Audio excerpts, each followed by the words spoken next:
Hi all. In this video, we are going to discussing about the topic decoupling techniques. What is decoupling technique? For the simplification of C13 NMR, we use the decoupling techniques. There are three main types of decoupling techniques: proton or noise decoupling, off resonance decoupling, also depth. The first one, proton or noise decoupling. This decoupling technique is also known as broadband decoupling or coherent C13 NMR. Then, what is doing in broadband decoupling? In broadband decoupling, all types coupling interaction eliminated by double irradiation or resonance. That is, here all the protons are irradiated with a broadband radio frequency signal. So the irradiation causes the transition of proton in spin state, and it undergo a rapid upward downward transition. So the C13 have an average overview time of the proton. So the multiplicity of signal is disappeared. The number of signal in spectrum is equivalent to the number of non-equivalent set of carbon. Every non-equivalent carbon appear as singlet. So the spin information get lost in broadband decoupling. Why we do this broadband decoupling? Without decoupling, the carbon-13 spectra would show a complex overlapping multiplet. So we can, which is very difficult to interpret the spectrum. For simplifying C13 spectra, we use the technique broadband decoupling. In decoupling, protons are irradiated with a radio frequency radiation by using a secondary radio frequency source exactly at their precessional frequency is called coherent spectra. That is why this decoupling technique is known as coherent C13 NMR. So in broadband decoupling, the complete connectivity of carbon hydrogen is lost. So it does not possible to know how many hydrogens are attached to carbon. ഇപ്പോൾ broadband ഡീകപ്ലിംഗിൽ എന്താണ് ചെയ്യുന്നത്? നമ്മൾ ഈ ഹൈഡ്രജൻസിന് ഒരു secondary frequency radio wave വെച്ചെത്തിയാണ്, അതിന് റേഡിയേറ്റ് ചെയ്യാണ്. അപ്പൊ അതിന്റെ റാപ്പിഡ് ട്രാൻസിഷൻ നടക്കും. Alpha to beta, beta to alpha. ആ റാപ്പിഡ് ട്രാൻസിഷൻ നടക്കുമ്പോൾ C13 അതിനെ ഐഡന്റിഫൈ ചെയ്യാനായിട്ട് പറ്റില്ല. അപ്പൊ മൾട്ടി സ്പിൻ സ്പ്ലിറ്റിംഗ് എന്ന് പറയുന്നത് പോസിബിൾ അല്ല. ഓരോ നോൺ ഇക്വാലന്റ് കാർബണിനും കറസ്പോണ്ടിങ് ആയിട്ട് സിഗ്നൽ നമുക്ക് ഒബ്സർവ് ചെയ്യാനായിട്ട് പറ്റും. പക്ഷെ കാർബൺ എത്ര ഹൈഡ്രജൻ ആറ്റം കാർബണിനോട് അറ്റാച്ച് ചെയ്തിട്ടുണ്ടെന്ന് നമുക്ക് ഐഡന്റിഫൈ ചെയ്യാനായിട്ട് പറ്റില്ല. Let's take an example. CH3, CH2, CH2OH, propanol. In this one, there are three types of carbon: CH3A, then CH2, CH2.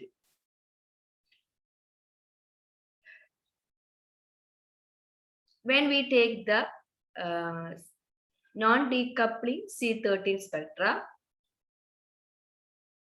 responding to the CH3 proton, we get a quadret because the carbon is attached to 3 hydrogen atoms. 3 plus 1, we get a quadret for methyl group.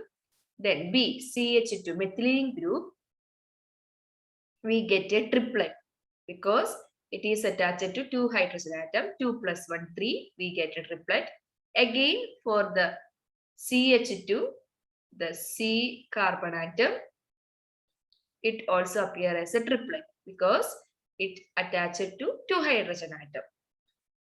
But in proton decoupled spectra, we get only a singlet corresponding to each carbon atom. So each non-equivalent carbon appear as singlet.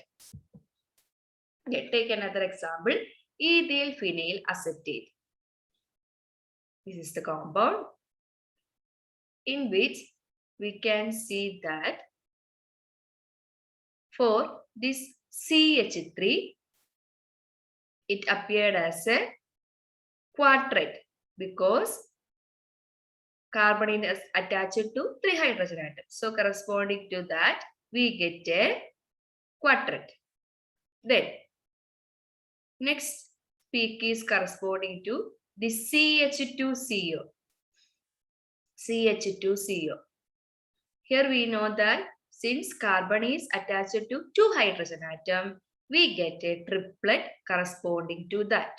A triplet. Next peak is corresponding to this OCH2. OCH2. Here also carbon is attached to 2 hydrogen atoms. We get a triplet corresponding to that. Then next one is corresponding to the ring. So here we get a overlapping complex spectrum. The next peak is corresponding to CO, which is appear as a singlet. But when we take a proton decoupled spectrum, we get a singlet corresponding to each carbon atom. First one is for the methyl group. The methyl group in proton coupled spectrum, it is appear as a quadrate, but in proton decoupled spectrum, it is appear as a singlet. Then again CH2CO singlet, OCH group singlet. Then for each carbon in the ring, we get singlets, and for CO group singlet. So the complexity of spectrum can be reduced by decoupling technique. For this, first we use broadband decoupling, or it is also known as proton decoupling technique. So here a sample is irradiated with 2 different radio frequency. The first one is to excite all carbon nuclei. Second one is to cause all the protons rapid transition. So this rapid transition decouple the spin-spin interaction between carbon and hydrogen nuclei. Due to the rapid change, all spin interactions are averaged to 0. The C13 spectrum is appear as singlet. Then one of the disadvantage of this decoupling technique is the information on attached hydrogen is lost. That is the disadvantage of broadband decoupling or proton decoupling. The carbon-hydrogen connectivity is lost. So we can't identify how many hydrogens are attached to carbon.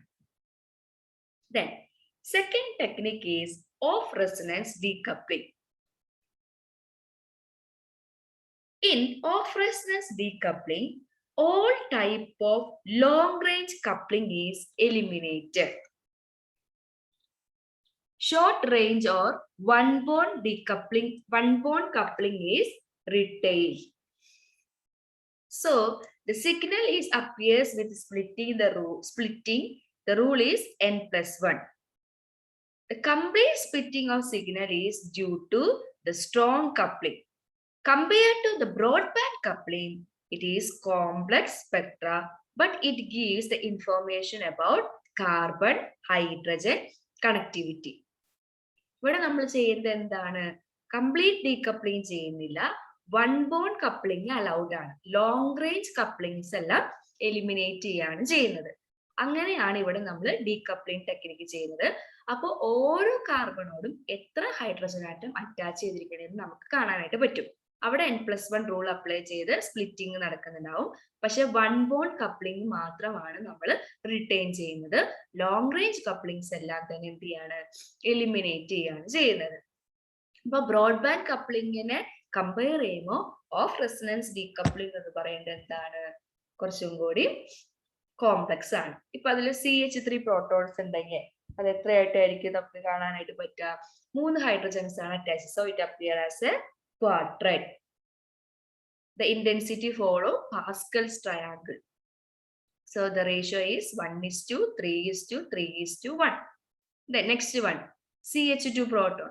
Since carbon is attached to directly to two hydrogen atom, 2 plus 1 we get 3, triplet, 1:2:1 ratio.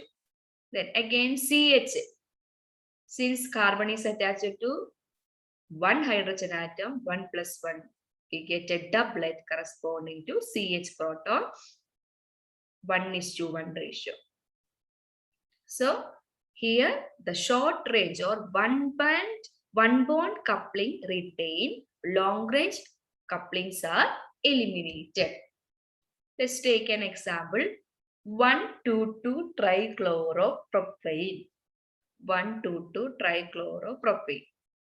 That is CH3, CCl2, CH2Cl. There are three types of non-equivalent carbon nuclei in this compound. First one is methyl, CH3. Then second one is the chlorine attached to carbon atom. Then third one is the methylene group, CH2 group. So corresponding to CH3 group, we get a quadret since the carbon is directly attached to 3 hydrogen atom. 3 plus 1, 4, we get a quadret. Then the second carbon, the 2 chlorine attached carbon,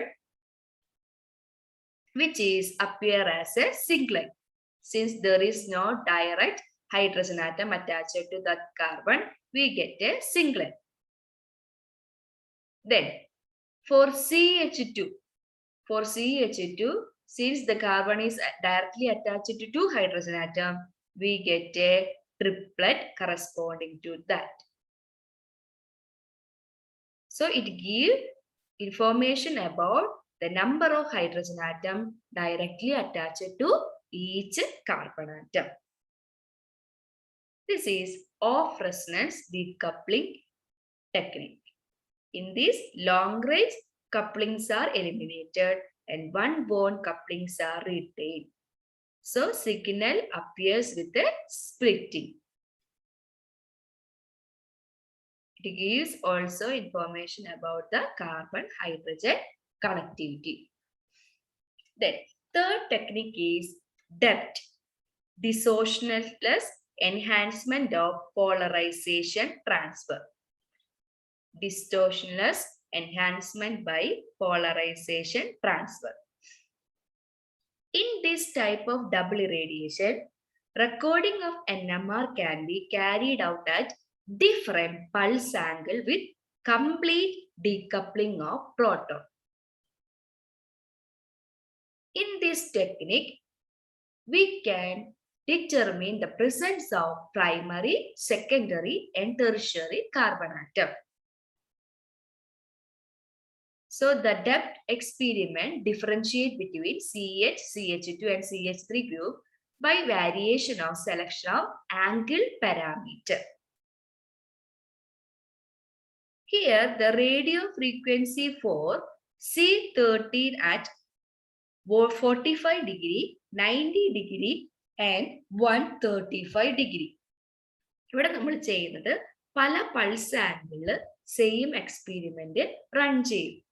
അപ്പോൾ first നമ്മൾ ചെയ്യുന്ന pulse ആംഗിളുകൾ എന്ന് പറയുന്നത് 45, 90 and 135 ആണ്. At 45 degree, all protonated carbon gives a positive signal. At 45 degree, all protonated carbon gives positive signal. At 90 degree, only CH gives positive signal. At 135 degree, CH2 gives negative signal. CH and CH3 gives positive signal.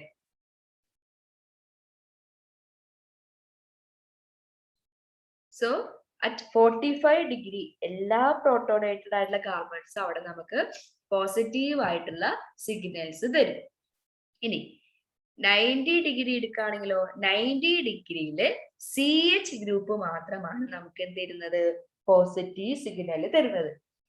ഇനി 135 ഡിഗ്രിയിലോട്ട് വരുമ്പോൾ എന്താ സംഭവിക്കുന്നത്? CH2 proton corresponding ആയിട്ടൊരു negative സിഗ്നലും CH3ക്കും CH പ്രോട്ടോണും corresponding ആയിട്ടൊരു positive സിഗ്നലുമാണ് ഡെപ്റ്റിൽ നമുക്ക് observe ചെയ്യാനായിട്ട് പറ്റുന്നത്. ഇപ്പൊ നമുക്കൊരു എക്സാമ്പിൾ എടുക്കാം. 6-methyl hept5e2-ol. 6-methyl hept5e2-ol.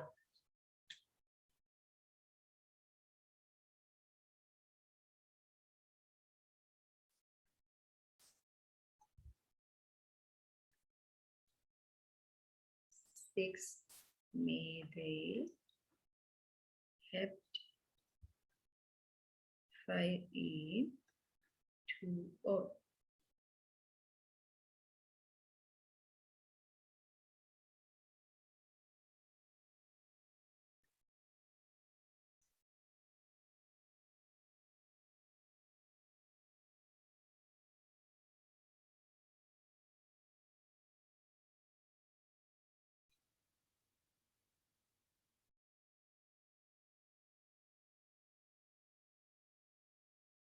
This is a compound 6-methyl hept5e2-ol.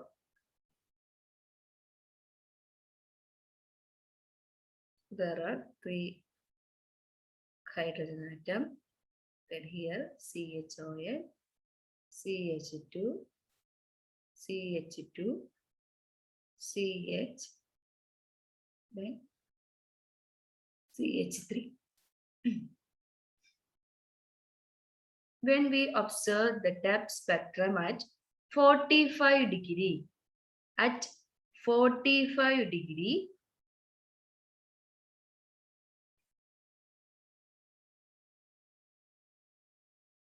one, two, three, 4, 5, 6,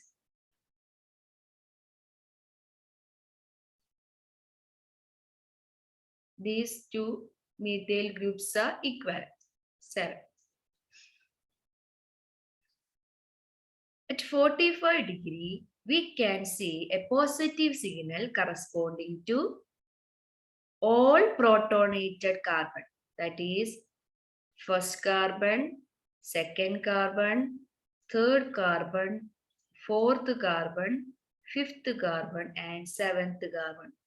At 45 degree, we can see a positive signal corresponding to each of these carbon. So all protonated carbon gives a positive signal at 45 degree. Then when we run the spectrum at 90 degree, 90 degree. At 90 degree, only CH gives positive signal. So CH is observed second carbon atom, then fifth carbon atom. So at 90 degree, corresponding to second carbon atom, we get a line, and fifth carbon atom, we can observe a line. Second one and fifth. Then next pulse angle is at 135 degree. At 135 degree, we can observe that CH2 gives a negative signal. CH2 gives a negative signal. So CH2 observed for third carbon atom. So for third carbon atom, we get a negative signal. Also fourth carbon atom is a CH2. It also give a negative signal.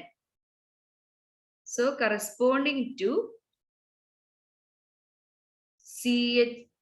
third CH2 and fourth CH2, we get a negative signal. Then also at 135 degree, CH and CH3 gives positive signal. So first carbon atom is a CH3 group. It gives a positive signal. And also the second carbon atom is a CH group. It also gives a positive signal. Then fifth carbon atom is a CH group. It also gives a positive signal. Then seventh one is a CH3 group, corresponding that we get a positive signal. So CH and CH3 gives positive signal at 135 degree and CH2 group gives a negative signal. In depth, we can't observe any line for 6 carbon atom since there is no direct hydrogen atom is seen in this carbon 6. So here we decoupling or simplifying the C13 NMR spectrum by carrying out this NMR spectrum at different pulse angle. At 45 degree, all protonated carbon gives positive signal. At 90 degree, only CH proton gives positive signal. At 135 degree, CH2 gives a negative signal. CH and CH3 gives a positive signal. By doing this, we can decoupling or simplify the C13 NMR spectrum. Let's do a problem based on depth. Correct the structure of compound. Correct the structure of compound shows following C13 NMR. See, depth 135 data is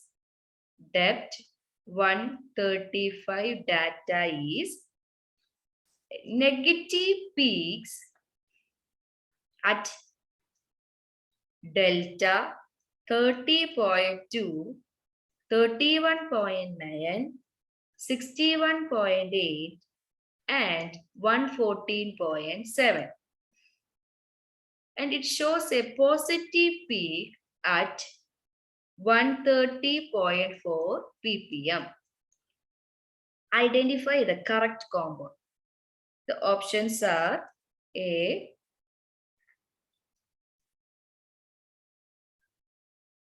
then B,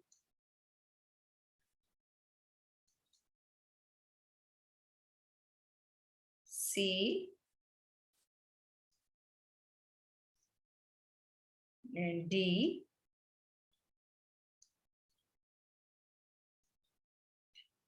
From this, we identify the correct compound corresponding to the given depth data. Here, we can see that it shows a negative and positive peak at 135 degree. We know that at 135 degree, CH2 gives a negative signal and CH or CH3 gives a positive signal when we run the spectrum at 135 degree. Here, in given data, say that a negative peak at delta 30.2, 31.9, 61.8 and 114.7. So negative peak means CH2 group. So from this data, we can understand that there are 4 CH2 groups are in the compound. 4 CH2 group because it gives 4 chemical shift value. And also it tells that a positive peak at 130.4. So in this compound, we can observe either CH or one CH3 group. One CH or CH3 group. So we can take first option. First option, OH. So carbon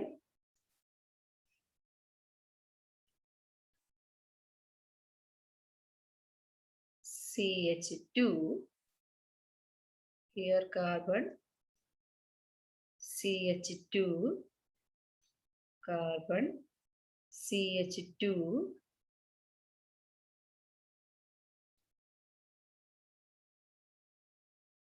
then carbon CH2, the carbon CH2.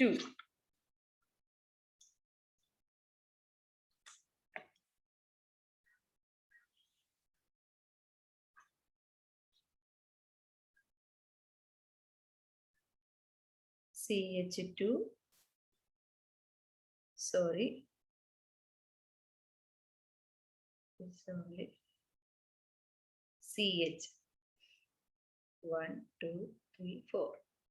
So, in this compound, we can see that 4 CH2 group. So, corresponding to the 4 CH2 group, we get a negative signal. Then, here also 1 CH group. For the CH group at 135 degree, we get a positive signal. ഈ same data തന്നെയാണ് ഇവിടെ തന്നിരിക്കുന്നത്. എത്രയാ? 4 negative സിഗ്നൽസും ഒരു positive സിഗ്നലും. അപ്പൊ correct option എന്ന് പറയുന്നത് എന്താണ്? Option A is the correct option. So these are the decoupling technique used for the simplification of NMR, C30 NMR. First one is broadband decoupling. Then second one is off resonance decoupling. And third one is depth. In proton or noise decoupling, we irradiate the hydrogen nucleus by using a decoupler. So the carbon hydrogen connectivity is low. We can observe a singlet for each non-equivalent carbon atom. In off resonance decoupling, it provides multiplet information keeping the spectrum simple. The coupling between carbon and directly attached hydrogen only C. In depth, we can simplify the spectrum by running the spectrum at different pulse angle. So corresponding to each one, we get different informations. These are the decoupling techniques used for the simplification of C30 NMR. Next topic is the chemical shift values for each compound or each functional group in C30. We studied that for proton NMR, the chemical shift values is almost between 0 to 14 ppm for almost all compound. So for almost all compound, all the peak is between 0 to 14 ppm. But for C13 spectra, the chemical shift values for carbon-13 nucleus is between 0 to 220 ppm. 0 to 220 ppm.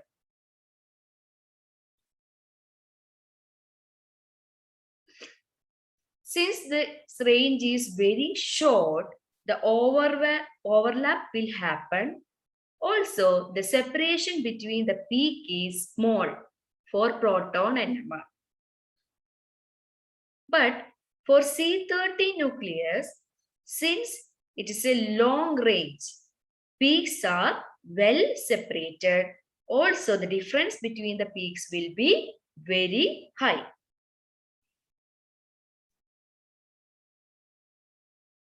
Depending upon the functional group attached to C13, the value of chemical shift will be different. Mainly, it divided into 4 parts. First one is sp3 carbons. That is saturated carbons. Saturated carbon.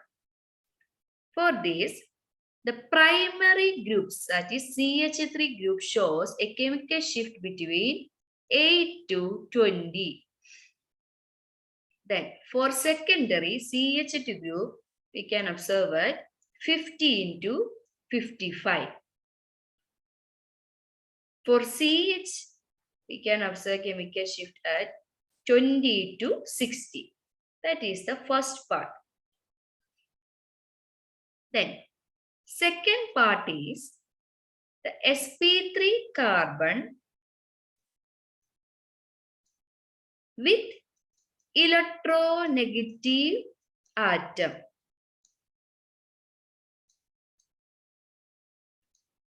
So either CO group, carbon halogens are example for that. We know that when a carbon group is attached to an electronegative atom, this carbon will become electron deficient. Electron deficient means the carbon nucleus is under de-shielding. De-shielding will increases the value of chemical shift or delta. So the CO has value at 40 to 80 and carbon chlorine 25 to 80. Then carbon bromine, the value is between 25 to 65. Then third division is unsaturated compounds. Unsaturated compounds. In unsaturated compound, alkanes, alkenes, also aromatic compound.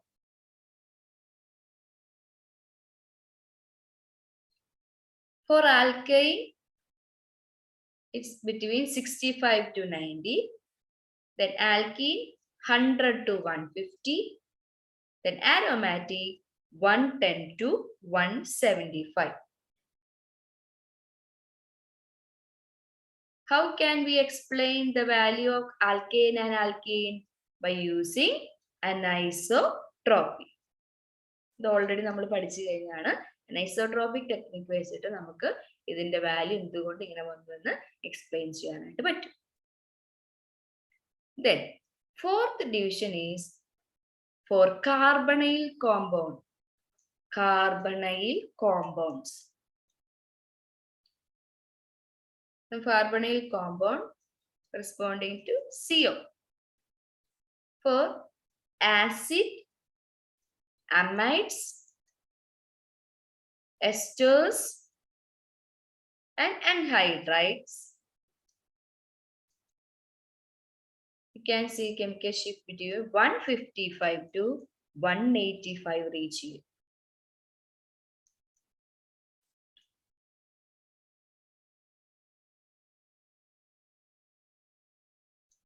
For aldehydes or ketones, it's between 185 to 220 region. So carbonyl compounds are the most de-shielded carbon nucleus we can observe in the spectrum of C30NMR. These are the chemical shift values for carbon 30 nucleus. Let's do a problem. It's given that for the compound CH3, CH, OH, CH2, CH3. It's given a spectrum for this compound. The spectrum is like that.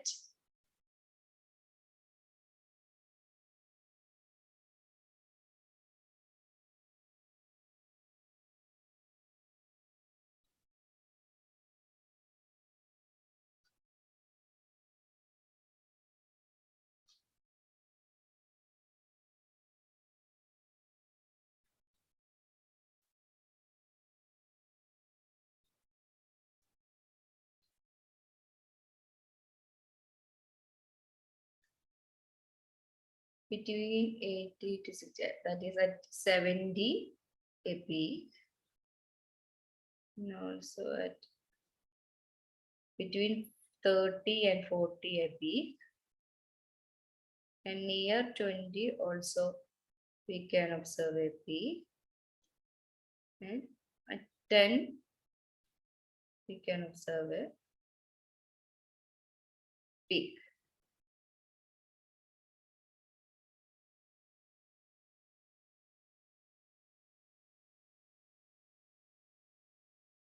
Let's analyze this spectrum. In this compound, we can see 4 non-equivalent carbon A, B, C, D.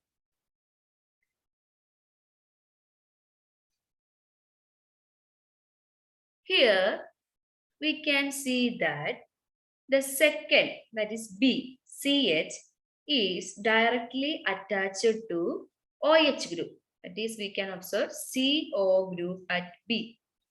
So, നമ്മൾ പഠിച്ചു chemical shift value CO വരുമ്പോൾ എന്ത് വരും? ആ CO group വരുമ്പോൾ വരുന്നത് 40 to 80 റേഞ്ചിലാണ്. So this highly deshielding peak is corresponding to CHOH. Then take CH3 group at D position. This CH3 group is very far from the CHOH group. So it is more shielded. More shielded means its delta value is very low. So we can observe it at near TMS. This is TMS. So near TMS, more shielded region, we can observe methylene, methyl group. Then C and A are equal distance from the CHOH group. But when we compare A and C, we can observe that A, that is methyl group, which is a primary carbon. Then C is a CH2 group. This is a secondary carbon.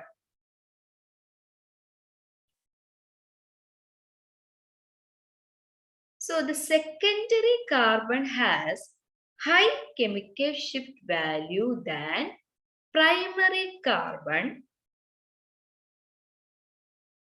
Here secondary means C. C has higher chemical shift value than A. C will be in more deshielded region. More deshielded means more chemical shift value than A.